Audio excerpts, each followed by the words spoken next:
Well, it seems there's a lot more to this Angela Rayner house and tax scandal than first met the eye. Now, it would seem, if any of this is true, that this is the real reason she resigned, and it's not just about not having paid the correct amount of tax, because you've probably seen in the media they're already jumping all over Nigel Farage because he's taken advice to minimize his tax liability, which is perfectly fine. Anyone is allowed to take tax advice to minimize their tax liability, which is, as it happens, what Angela Rayner was criticized not for doing. She was criticized for not taking that advice. That is why she hadn't upheld the highest standards. But it seems that there is even more controversy around this. I need to say controversy, it's the Americanism. Isn't it funny how when you first learn a word, that's how you usually pronounce it thereafter? But there we go.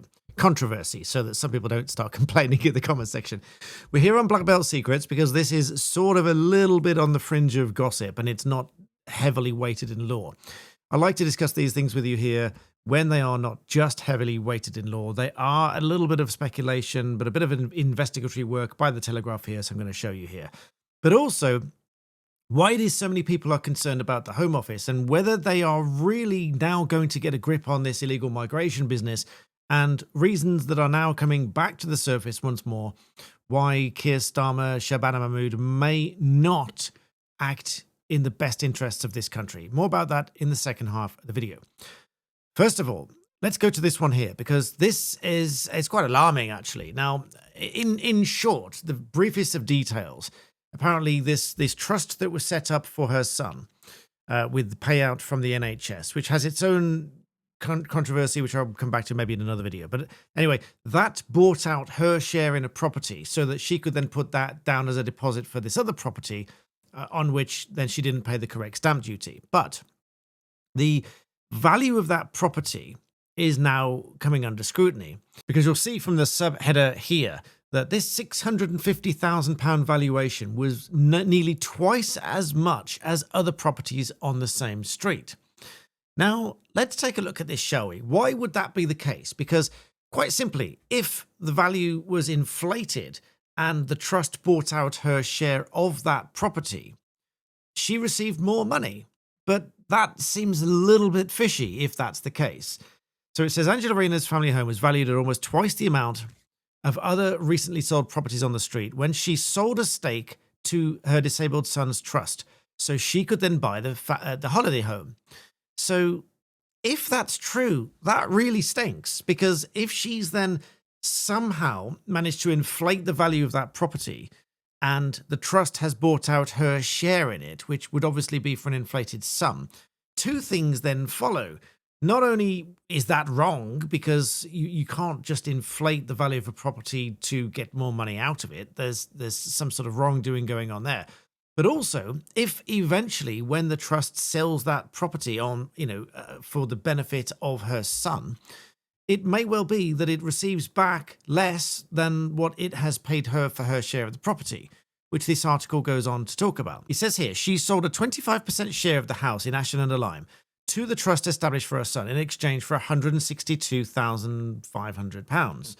This was based on a valuation of this 4-bedroom detached property at $650 in 2023, according to Land Registry records. However, 3 separate sources suggest that the property is worth substantially less than this, and it's much more than any other sale in the same postcode area. Now, of course, different properties can have vastly different sums, so this is not any statement of fact. It could well be that something special about it makes it more valuable than the properties surrounding it, but it just at least warrants further investigation. And it goes on to say, my point that I made, this data suggests that if this house is sold again in the future, her son risks getting less back than the trust in his name paid for it to Angela Rayner. Online valuation tool operated by Rightmove and based on official data put the value at around 565. And in the last year, no house within a mile has sold for any more than 561. There have been 44 property sales on the street in the last 5 years, which gives you a very good idea of what properties go for in that area. The most expensive of which was a 3-bedroom semi-detached down the road for $365, almost $300,000 less than the value she put on the home. Separately, a local estate agent who asked to remain anonymous valued the property at $620, but suggested that it could be worth as little as $527. Another property website, which uses land registry and official survey records for its valuations, shared data with the Telegraph suggesting that it could be worth 637. So the question there really is, has she, in fact, inflated the price of that property so that she could extract more money out of the trust for that her share of the property, so that she could then put that down as a deposit for the £800,000 flat in Hove? And all of that seems a little bit funny to me. Now, no statements of fact, because this is all investigative journalist by the Telegraph and questions raised and so on. But the other thing that obviously comes to light now is that she's also had a dramatic drop in salary to the tune of about £67,500 because she's lost the position as deputy PM. So she's dropped back to the normal MP salary of something in the region of £93,904, as I read here, if that's correct. So she's dropped a huge amount of money.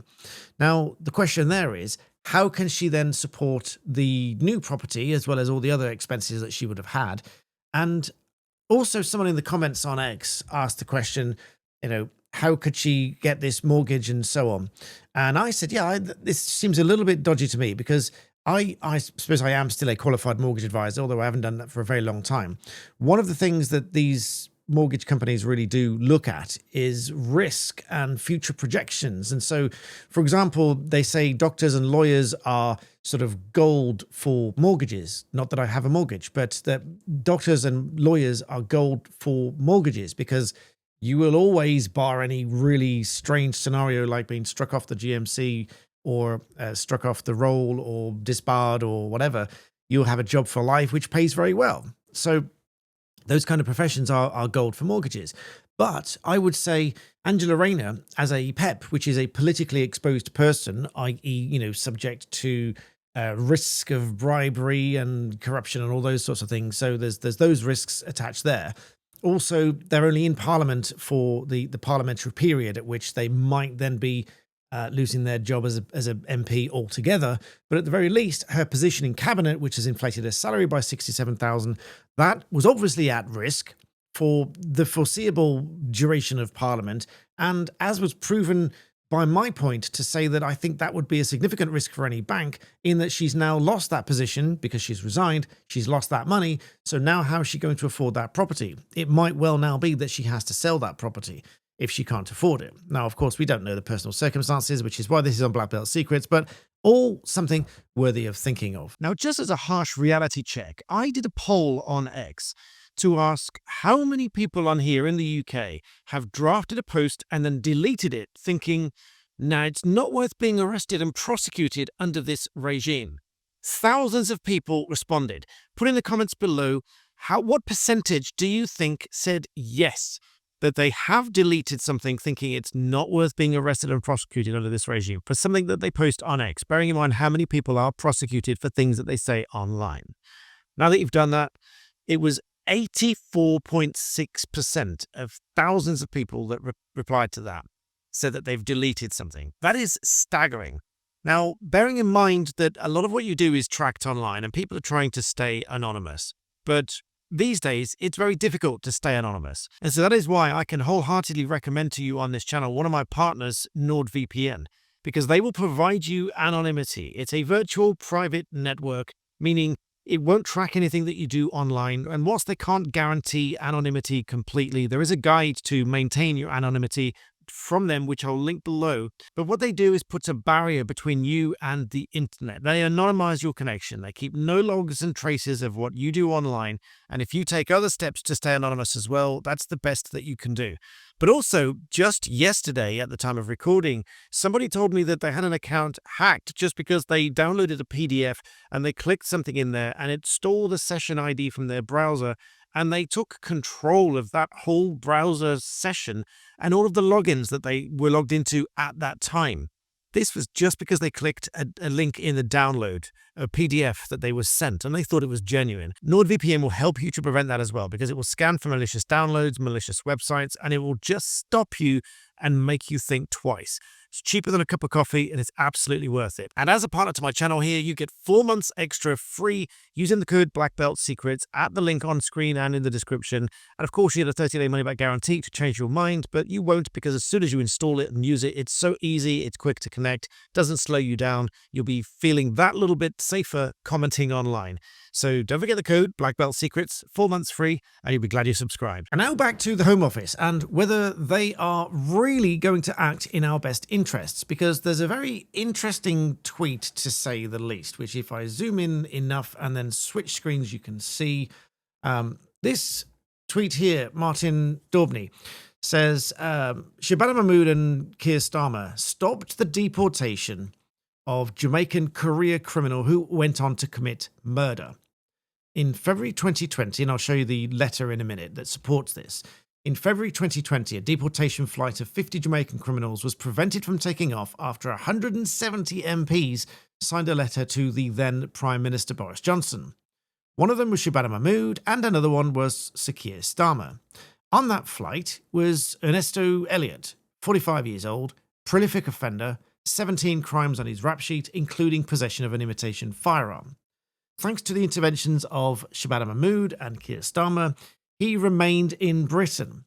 6 months later, he went on to murder 35-year-old Nathaniel Ayewu Ago in a machete knife fight in Greenwich. He was jailed for 26 years, where he'll remain at the taxpayer's expense, and wasn't deported because his lawyers used the Article 8 ECHR, the right to a family life. And so he remained in Britain and was not deported. Incidentally, he says, he goes on to say, Elliott's family, one of Elliott's family, his son, Nico, was also jailed for 22 years for his part in the same murder. And this story was covered by the BBC, which you can go and take a look at. That's back in 2020. And you can then see the letter here that was undersigned by all of these MPs, including, as you can see, Shabana Mahmood and Keir Starmer, along with lots of other people. You can pick off random names off here: Ed Davey, Barry Gardner, Mike Hill. You can pick off all of these different people, and you can think to yourself, any one of these MPs obviously wanted to prevent the deportation, which was reportedly to deport criminals from the UK. And they say in this letter, not only is there an unacceptable risk of removing anyone with a potential Windrush claim, but there's also a failure of government to remedy the causes of the Windrush scandal, etc. But remembering all the while that this was, according to the Home Office, a flight specifically for removing foreign criminals, and that it included people convicted of manslaughter, rape, violent crime, and dealing in Class A drugs. Number 10 said that all the people on the flight have sentences of 12 months or more. And so once again, a whole list of people that were supposed to be deported were not deported. And granted, there's a lot of other background facts to each of those cases and so on.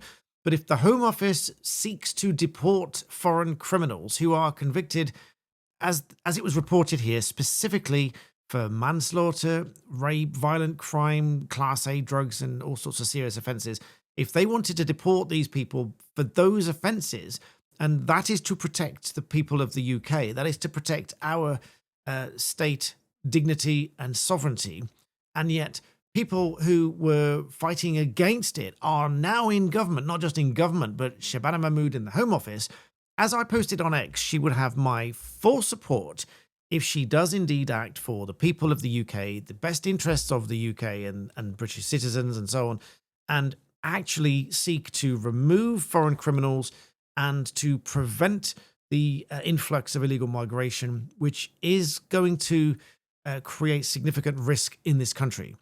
And as I remind everybody, every time I say this, it is nothing at all to do with race or religion, and it is nothing at all to do with those who specifically need to flee war and absolutely need protection. From a humanitarian standpoint, that is obviously something we should be doing as a nation. Many of you disagree with that and think that it's not our problem and it's not our business, and that's your view to hold as well. And I just think that if it turns out that there is a significant risk of harm and crime to the UK and the people of the UK, They absolutely need to stand on this and do something about it. But there it is. History tells a very compelling picture. People who are now in government have actively sought to prevent the removal of people that went on to murder people in this country. That is very genuinely, factually, the situation that we are in now. These people are in government. I hope that they don't disappoint, but we will see. This is Keir Starmer's latest reshuffle. We'll see what happens. But let me know your thoughts and comments in the box below. Let me know your thoughts on the Rayner situation. There's a lot of speculation around that, which is why we're here on Black Belt Secrets. Please do subscribe. And as always, thank you so much for watching.